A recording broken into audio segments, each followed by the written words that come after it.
Nos ponemos en pie. Ay, me lo he apagado.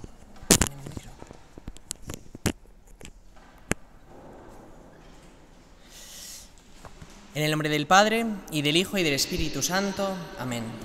Dios te salve María, llena eres de gracia, el Señor es contigo. Bendita tú eres entre todas las mujeres, y bendito es el fruto de tu vientre, Jesús. Santa María, Madre de Dios, ruega por nosotros pecadores, ahora y en la hora de nuestra muerte. Amén. Sagrado Corazón de Jesús.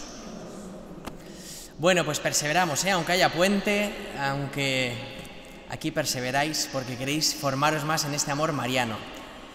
Bueno, hoy nos toca hablar de una exhortación apostólica que se llama Marialis Cultus. ¿Por qué os digo que nos toca hablar? Porque estamos haciéndolo en esta aula de formación cronológicamente. Es decir, estamos viendo qué documentos van saliendo progresivamente en el magisterio de la Iglesia para ir viendo esa progresión que va viendo en la doctrina sobre la Virgen María. ¿De qué hablamos la última vez? El Concilio Vaticano II. Entonces, esto es lo primero que sale después del Concilio Vaticano II, que os acordáis que ahí se hablaba de María. Bueno, para que lo entendamos, que todos lo habéis vivido, yo creo. Después del Concilio Vaticano II, ¿cuál fue la gran revolución que los que iban a misa cada domingo vieron que cambió en la Iglesia? El modo en que celebrábamos la misa, ¿verdad? Fue como el mayor cambio externo que se pudo ver, ¿no? Se pasó de, en vez de celebrarla de espaldas al pueblo en latín, a de repente, ¿verdad? Se cambiaron los altares de todas las iglesias y se empezó a celebrar en la lengua propia de cada lugar. Ese fue el gran cambio, ¿no? ¿Por qué se produjo? Porque hubo un documento importantísimo que hablaba de la liturgia en el Concilio Vaticano II. Bueno, pues esta exhortación que sale después, ¿qué quiere hablar? Quiere hablar de, ahora que ha cambiado la liturgia, cómo tiene que ser la liturgia respecto a la Virgen María, ¿no? Como decir, ahora que hay tanto cambio, que todo el mundo está, ¿no? Como readaptándose, ¿cómo tenemos que readaptarnos a María? Entonces, viene muy bien porque habla de cosas que ya se hacían y que dicen que se sigan haciendo, y dice de cosas nuevas que se hacen, cuál es el espíritu que tienen que tener para que tengan sentido, ¿vale? Entonces es un poco el contexto para que entendáis todo este documento, ¿vale? El gran documento ese de la liturgia que os he dicho, el Concilio Vaticano II, por si alguno tiene interés, se llamaba la Sacrosanctum Concilium, y entonces a raíz de esa como se cambian todas las cosas de la liturgia. Bueno, pues vamos a ver qué dice. Dice este documento, dice, es de María, el documento entero, y son como unas 40 páginas, o sea que este es el más largo de todos los que nos ha tocado tratar. Los otros eran de 8 páginas, de 10 páginas, y este es de 40, o sea que toca todos los palos. Dice, en el culto que se le debe dar a la Virgen María, es importante recordar que es un culto que tiene que ser especial, por encima del culto que demos al resto de las cosas. Y dice, ¿y por qué tiene que ser especial? ¿Por qué es más importante María que San Isidro Labrador, a quien hoy celebramos? Pues lo explica, ¿no?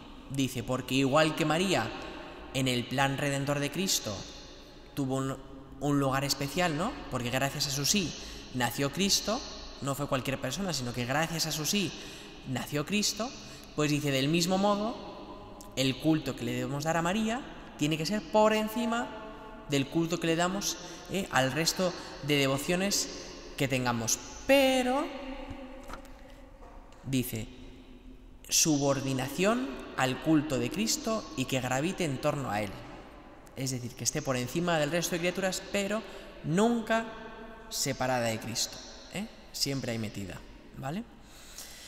Bueno, dice esta carta, dice, ahora, con estos cambios de liturgia que ha habido y todo, dice, ahora tiene que cambiar el modo en que expresamos la piedad a María. Como que el Papa fomenta que se cambie el modo en que se hace esta devoción a María. ¿Por qué dice esto? Os lo voy a poner un ejemplo que lo vais a entender muy fácil. El concilio decía que allí donde se esté, que se utilicen las costumbres propias del lugar para adaptar la liturgia para que el pueblo lo pueda entender mejor. ¿Cómo se traduce esto? Si vamos a una misa en África, ¿verdad? Pues llega el momento de las ofrendas y nos tiramos media hora para las ofrendas, porque empiezan a hacer un baile y le traen una cosa al sacerdote, y luego otro baile y le traen otra cosa, ¿no? Y nosotros diríamos, pero que largo, por favor, que acabe esto ya, ¿no? Que quiero ya seguir con la misa. Y el africano diría, es que yo necesito esto para poder identificarme con la misa, ¿no? Entonces, eso fue lo bueno que hizo el concilio, que en vez de que sea lo mismo encorsetado en todos los lugares del mundo, que se pueda adaptar a cada lugar del mundo para que los del sitio puedan reconocer ahí mejor, ¿verdad?, eso que están viviendo. Si fuésemos comerciales, se diría lo mismo, ¿no? Un spot, yo qué sé, para vender Coca-Cola, en vez de que sea el mismo en todos los lugares del mundo, que se adapte a cada cultura para poder a lo mejor utilizar un chiste o una anécdota propia del lugar, ¿no?, para vender el producto. Pues lo mismo con las devociones. Entonces dice el Papa, dice, es bueno que cambien. Y entonces, por ejemplo, ¿cómo han cambiado? Para que entendáis una cosa muy sencilla que estamos viviendo ahora, que estáis viviendo ahora. Por ejemplo, el uso del móvil para rezar. Cuando uno entra en la iglesia, ¿verdad?, veis seguro a gente con el móvil. Y las primeras veces que lo visteis, seguro que pensasteis, fíjate, ni en la iglesia apaga el móvil, ¿no? Y ahora en cambio entras y lo ves y dices, bueno, estará rezando, ¿no? Como que nos hemos adaptado a algo que al principio nos chocaba un montón. Pues el Papa dice esto, oye, es bueno que cambie, sin perder el sentido ni todo, pero es bueno que penséis y que creéis devociones nuevas, ¿no? ¿Vale?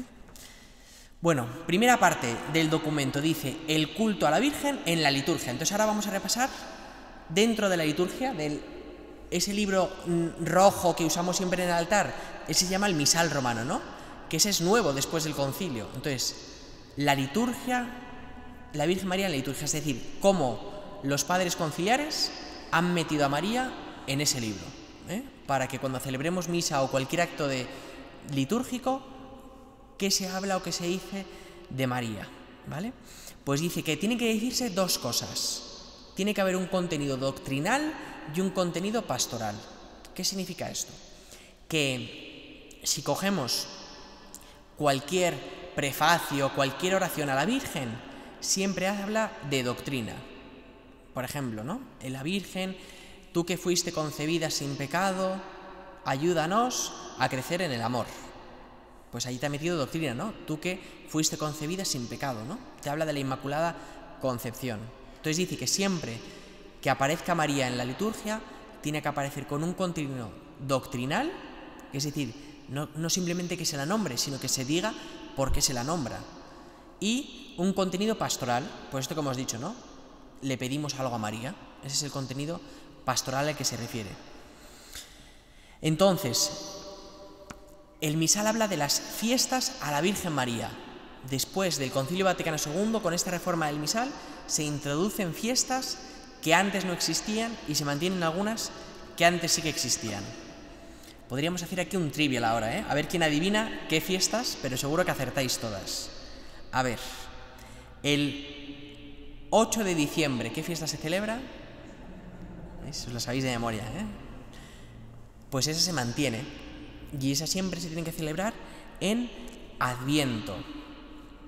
Y dice, la liturgia ha metido una cosa nueva, que es las fiestas desde el 17 de diciembre hasta el 24 de diciembre son fiestas especiales de María. ¿Y por qué? Muy fácil, ¿no? El niño Jesús nace el 24 por la noche, pues que esa semana antes haya una octava especial de María, porque es la que se está preparando para dar a luz, ¿no? Las que sois madres, ¿verdad? Esos días previos a dar a luz, uno está como inquieto, ¿verdad? Nervioso. Pues en la liturgia, del 17 al 24, son días especiales. Si os lo cogéis, lo veréis en casa, las lecturas y todo, son especiales recordando a María. Y fijaos que la devoción popular recoge esto también. Hay un canto típico que no se canta al principio de Adviento, sino que se canta cuando ya está cerca la Navidad, que es: la Virgen sueña caminos, está a la espera, ¿verdad? la devoción popular, esto del 17 al 24, como que lo ha entendido muy bien y ha creado esa canción como para decir para esos días y ya incluso para una semana antes, ¿no? ¿Vale? Bueno, esa es una fiesta, 8 de diciembre, solemnidad. Otra fiesta que quizás es menos conocida, el 1 de enero. ¿Qué fiesta se celebra el 1 de enero? Santa María, Madre de Dios. Muy bien. Esa se celebra el 1 de enero. Y diréis, ¿por qué el 1 de enero? Si hemos dicho que 7 días antes del nacimiento de Jesús esa octava a la Virgen, 7 días después terminan el 1 de enero. Y por lo tanto celebramos a María, Madre de Dios. ¿Vale? Como finalizar esa octava, ¿no? Entonces veis que en la liturgia son días especiales de la Virgen. ¿Por qué os he dicho que esta fiesta quizá es menos conocida? Pues porque hubo un papa que añadió ese día el Día de la Paz. Entonces se celebran 2 fiestas el mismo día, a la Virgen y la Paz. Bueno, más días. El 25 de marzo. Muy bien. La Anunciación, que son 9 meses antes de dar a luz la Virgen, se celebra la Anunciación. Y una fiesta que ya conocéis los que habéis estado en las charlas, el 15 de agosto, la Asunción, ¿vale? Entonces esas 4 son las 4 mayores fiestas de la Virgen, la Inmaculada, María Madre de Dios, la Anunciación y la Asunción. Entonces esas 4 en la liturgia son primerísimas, ¿vale? No se puede celebrar nada por encima de ello. Ahora bien, yo os pregunto, si un 8 de diciembre cae en domingo, ¿qué se celebra? ¿A la Virgen o el propio del domingo? El domingo, porque en la liturgia siempre prima Jesucristo, las fiestas de Jesucristo por encima de cualquier otra fiesta. Entonces, aunque seamos muy devotos de María, si el 8 de diciembre cae en domingo, Jesucristo. ¿Qué nos hace la liturgia? Como la liturgia es buena y conoce nuestro amor a María, lo que hace es traslada la fiesta a lo mejor al lunes. Dice, el lunes se permite que se celebre a la Inmaculada, ¿vale? Bueno, más fiestas que se conmemoran. El 8 de septiembre, la Natividad, muy bien, la Natividad de María. Pero veis que ya son fiestas menores, pero que en la liturgia existen. Otras fiestas, no os voy a decir todas, solo las que dice el documento. El 31 de mayo, la Visitación, muy bien, por ahí hay una que acierta todas, 31 de mayo, la Visitación. El 15 de septiembre, la Virgen Dolorosa, muy bien, el 15 de septiembre. El 2 de febrero, la presentación, ¿verdad?, de María en el templo y la presentación de Jesús. Y luego ya, ¿vale? Estas son las fiestas menores, por así decirlo. ¿Veis? Acontecimientos de la vida de María que también la liturgia celebra. Y luego ya hay otras propias de la advocación popular. Es decir, que a raíz de advocaciones de distintos lugares han adquirido un carácter universal y se celebran. Entonces, si yo os digo, por ejemplo, el 11 de febrero, ¿qué virgen es? Lourdes. Si yo os dijese el 7 de octubre, el Rosario. El 16 de julio, el Carmen. 21 de noviembre... esta no os la sabéis, 21 de noviembre es la presentación de la Virgen en el templo, cuando ella es presentada en el templo, no cuando ella presenta a Jesús, sino cuando ella fue presentada, el 21 de noviembre. Y el sábado del segundo domingo después de Pentecostés. Una pista, el día anterior es el Sagrado Corazón de Jesús y al día siguiente, Inmaculado Corazón de María, ¿vale? Bueno, pues todas estas son las fiestas propias que el misal romano metió, con grados, porque ya sabéis que hay grados, ¿no? Solemnidad, memoria, fiesta. Y añade una nueva cosa, que es que permite que todos los sábados del año se pueda celebrar la misa, como lo llaman ellos, memoria de Santa María in sábato.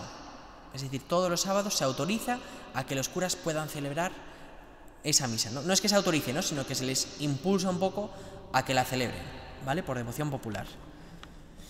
Bueno, pues esto en la liturgia de las fiestas. En los leccionarios son el libro que se pone aquí en misa, desde el que leemos las lecturas.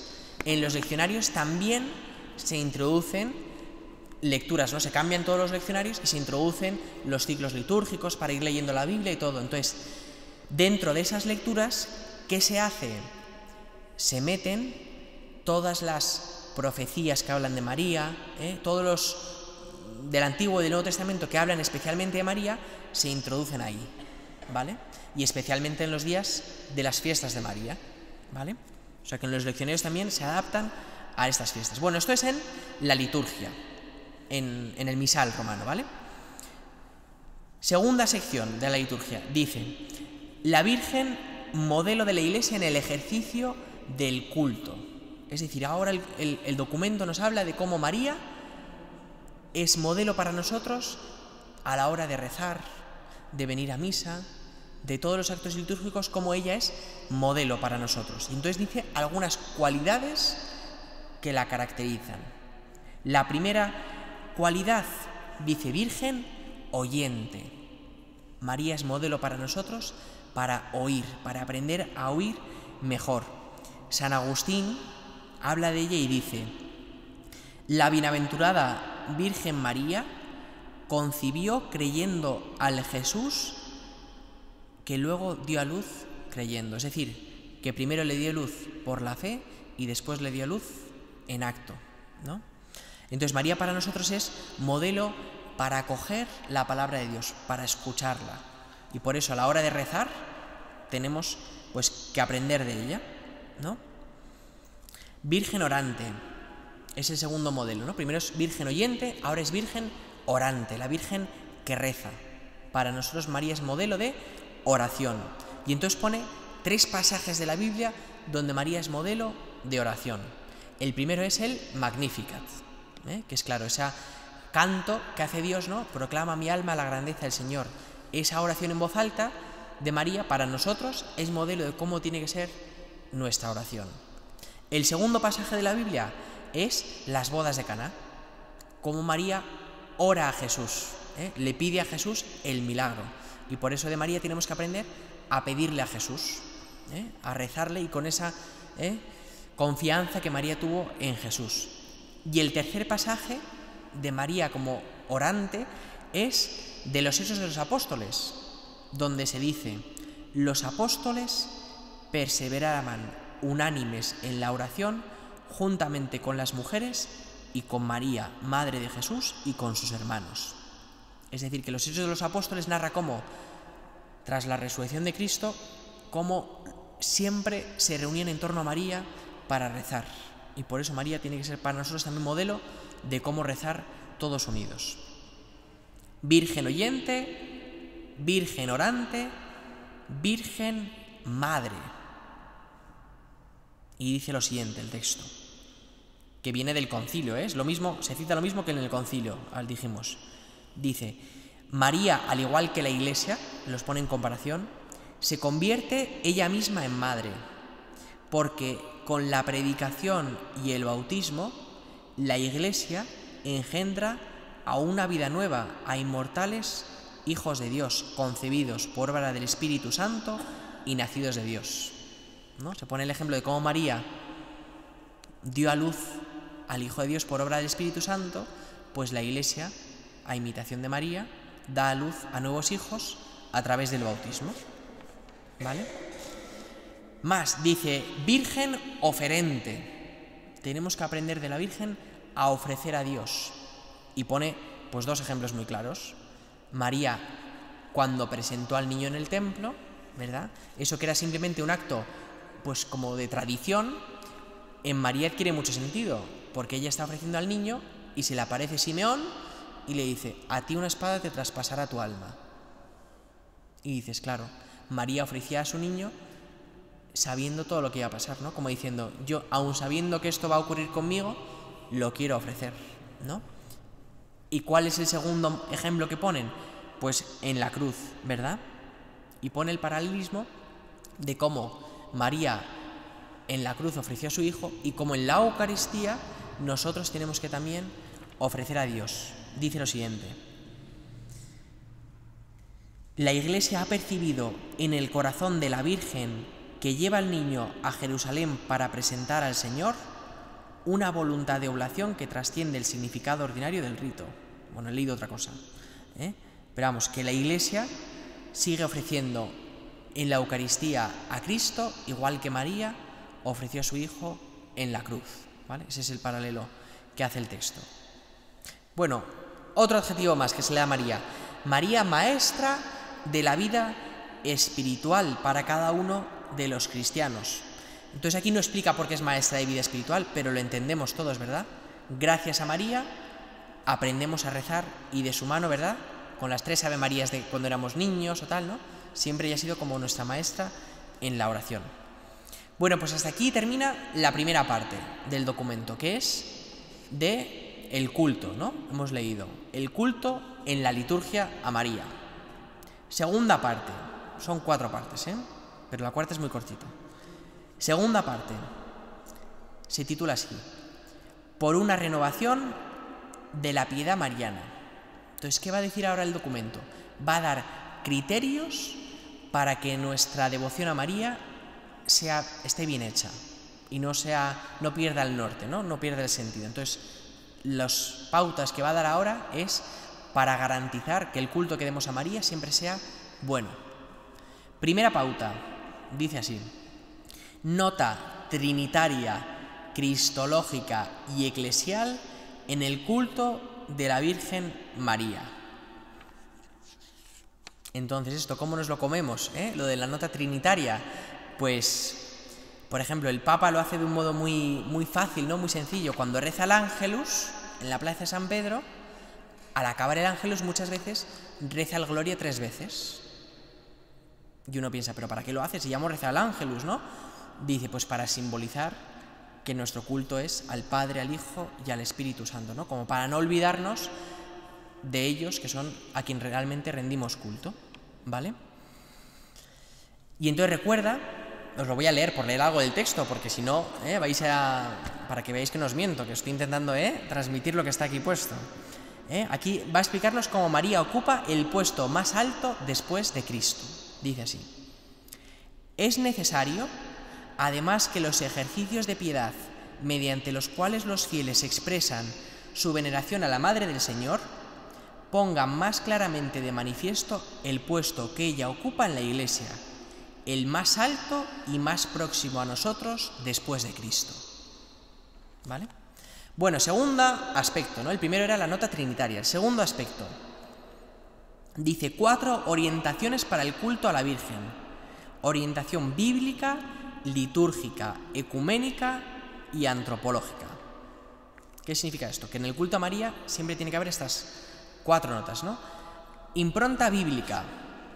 ¿Cómo tenemos esa impronta bíblica? Pues muy fácil, un ejemplo muy fácil para que lo entendáis. Cuando rezamos el rosario, primer misterio, la encarnación del Hijo de Dios. Ese es un pasaje de la Biblia, y por eso hay gente que cuando reza el rosario no solo enuncia el misterio, sino que lee un trocito de la Biblia referente a ese pasaje. Pues eso es bueno.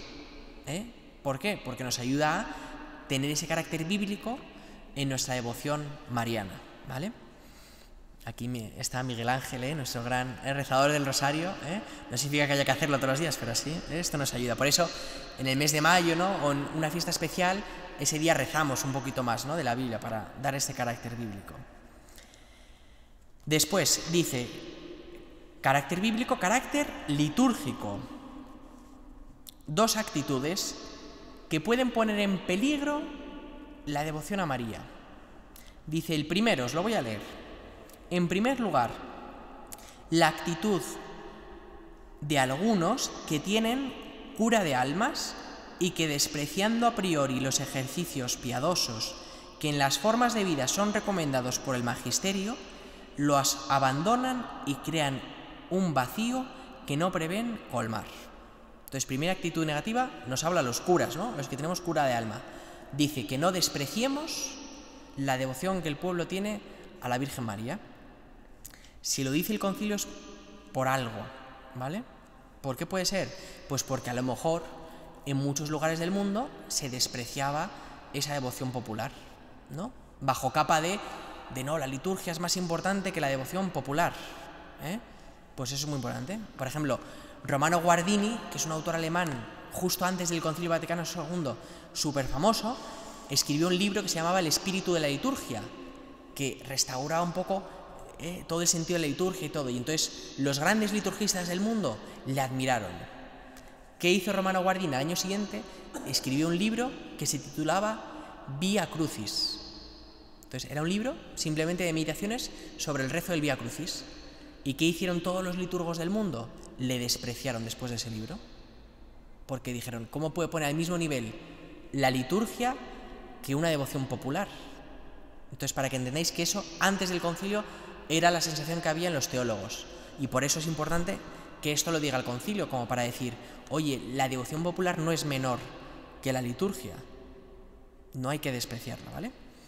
Segunda actitud, que aquí ya nos afecta a todos, ¿vale? Dicen, segundo peligro que puede haber en nuestra devoción a María: la actitud de otros que, al margen de un sano criterio litúrgico y pastoral, unen al mismo tiempo ejercicios piadosos y actos litúrgicos en celebraciones híbridas. A veces ocurre que dentro de la misma celebración del sacrificio eucarístico se introducen elementos propios de novenas u otras prácticas piadosas, con el peligro de que el memorial del Señor no constituya el momento culminante del encuentro de la comunidad cristiana, sino como una ocasión para cualquier práctica devocional. Esto sabéis a qué se refería, ¿no? Antes del Concilio Vaticano II, cuando la gente venía a misa, como no se enteraban de nada porque era en latín, ya muchos no sabían latín, rezaban el rosario durante la misa. Llegaba la consagración, pues paraban el rosario, se ponían de rodillas y después de la consagración seguían rezando el rosario. Entonces dice, oye, eso no tiene sentido. Ahora que está reformado ya todo, ¿eh? Antes, como no te enterabas de nada, pues bueno, aprovecha el tiempo, ¿no? Pero ahora que ya es en tu idioma, que ya tiene todo mucho más sentido, dice, no mezcles dos cosas, ¿eh? No te pongas a rezar el rosario durante la misa, no te pongas a leer un libro piadoso durante la misa, porque entonces es una cosa híbrida y pierde sentido esa devoción a María, ¿vale? Bueno, pues carácter bíblico, carácter litúrgico, carácter ecuménico. ¿A qué se refiere esto de carácter ecuménico? Bueno, pues se refiere a que lo que nos une a muchos cristianos que no son católicos, pero que son ortodoxos o protestantes, es el amor a María. Entonces dice que eso siempre se pueda fomentar en los encuentros ecuménicos que haya, ¿no? Es decir, que si nos contamos varios cristianos de distintas confesiones, que siempre pongamos a María como factor de unidad entre nosotros, ¿vale? Bueno, y por último decía el carácter antropológico, ¿no? Era la cuarta nota. Entonces, esto es curioso. Yo leyéndolo me ha parecido curioso. ¿Por qué? Porque dice que María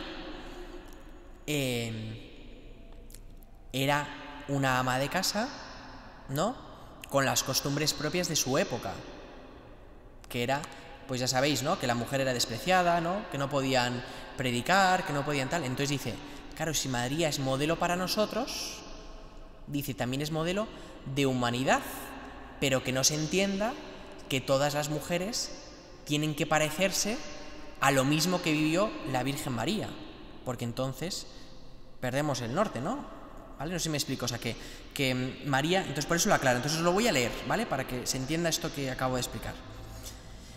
Deriva de ahí para algunos una cierta falta de afecto hacia el culto de la Virgen y una dificultad en tomar a María como modelo, porque los horizontes de su vida resultan estrechos en comparación con las amplias zonas de actividad en que el hombre contemporáneo está llamado a actuar, ¿no? Se refiere a esto, a que no nos cueste el venerar a alguien que era pues una mujer de su época, que trabajaba como su época, que hacía lo de su época, que eso no nos parezca que es menos en relación a la grandeza de su vida, ¿vale? Y entonces dice, ¿por qué María sí que es modelo para nosotros antropológico como seres humanos? Por su respuesta a la voluntad de Dios. Ha sido propuesta siempre por la Iglesia la imitación de los fieles a María, no precisamente por el tipo de vida que ella llevó, y tanto menos por el ambiente sociocultural en que se desarrolló, sino porque en sus condiciones concretas de vida ella se adhirió total y responsablemente a la voluntad de Dios. Con lo cual se entiende, ¿no?, que es modelo antropológico en ese sentido. Bueno, tercera parte del documento. Hemos visto que la primera parte era de liturgia, esta segunda es ¿de qué era? Que ya se me ha olvidado. De renovar la piedad mariana, de renovar ese culto. ¿Cuál es la tercera? Dice algunas indicaciones sobre dos ejercicios de piedad, el Ángelus y el Rosario. Nos recuerda estas dos prácticas de piedad, es decir, al principio decía, ¿no?, que se renueven, que se hagan nuevas prácticas de piedad, ¿no?, que se adapten a cada culto, pero ahora quiere decir, ahora bien, hay dos que sí que os pido como Papa que cuidéis muchísimo, el Ángelus y el Rosario. Y entonces da algunas pautas para cuidar esos dos rezos.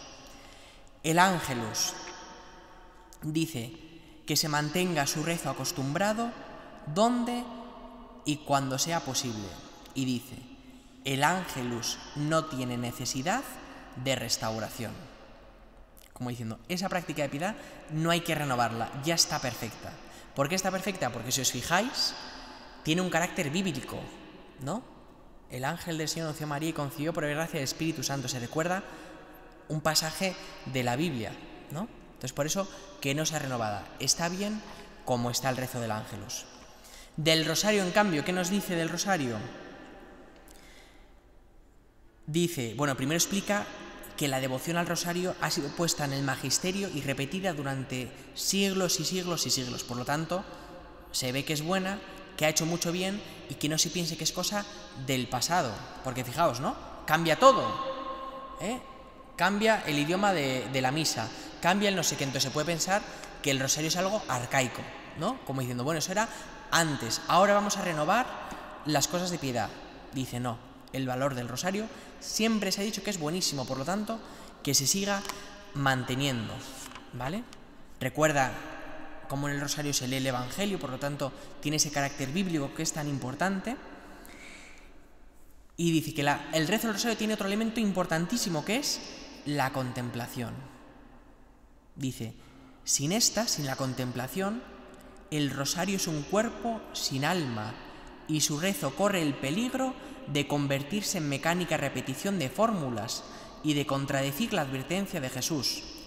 Cuando oréis, no seáis charlatanes como los paganos, que creen ser escuchados en virtud de su locuacidad. Entonces veis que este documento, que fue escrito hace muchos años, hoy día nos lo repiten y dicen, tienes toda la razón, tenemos que rezar mejor el Rosario. No simplemente repetir fórmulas, sino es un cuerpo sin alma si se reza sin devoción. Por eso que pongamos la devoción en ese rezo del Rosario, ¿vale? Repite lo que os he dicho de antes. Es un error que perdura todavía, por desgracia, en algunas partes, recitar el Rosario durante la acción litúrgica. Lo que os dije de rezarlo durante la misa, ¿no? Pues se ve que perduraba todavía años después. Muy bien, recuerda que el Rosario, el 150 Ave Marías, ¿no?, de las tres partes del Rosario, dice que tiene un sentido del Salterio. Esto, si alguien no lo sabía, os lo voy a recordar así brevemente.